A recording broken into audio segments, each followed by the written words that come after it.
საკითხით განვიხილოთ. მე კი ბატონო. შვილის გადაწყვეტილებაში უხეშად ჩარევა ღირს თუ არა? არა. არ უნდა მაგ საკითხის განხილვა, არანაირად არ ღირს ალბათ. ჩემი სუბიექტური აზრია, თუმცა დავიწყოთ ეგ საკითხი უკვე განსახილველად.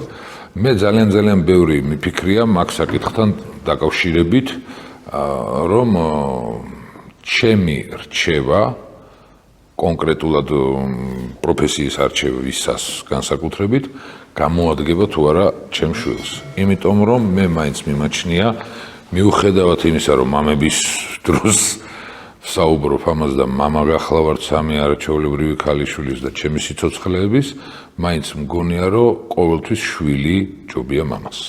თავისი პროგრესით, თავისი აზროვნებით, თავისი სწრაფვით, თავისი ცხოვრებისადმი დინამიკით, აქედან გამომდინარე, პროფესიის არჩევაში არა, შეიძლება მიუთითო, მაგათაც მე სუბიექტური ვიქნები და ჩემ შვილებზე ვისაუბრებ, მე შემიძლია მიუთითო, დავანახო, დაუშვათ რა სიძნელეები შეიძლება. გამოცდილებიდან გამომდინარე, დავანახო, თორემ მის გადაწყვეტილებაში, ასე რომ თქვენს პატივცემულს უთხარით, რომ ტაში არ არის მარტო მსახიობობა, ბევრი ტკივილიც ახლავს, ბევრი მოთმინებაა საჭირო და სხვაზე ხარ დამოკიდებული და იღბალიც ძალიან მნიშვნელოვანია მაგ სიტუაციაშიც, რაც არ უნდა შინაგანი ძალა გქონდეს იმისა, რაც რომ გააკეთებ ყველაფერს.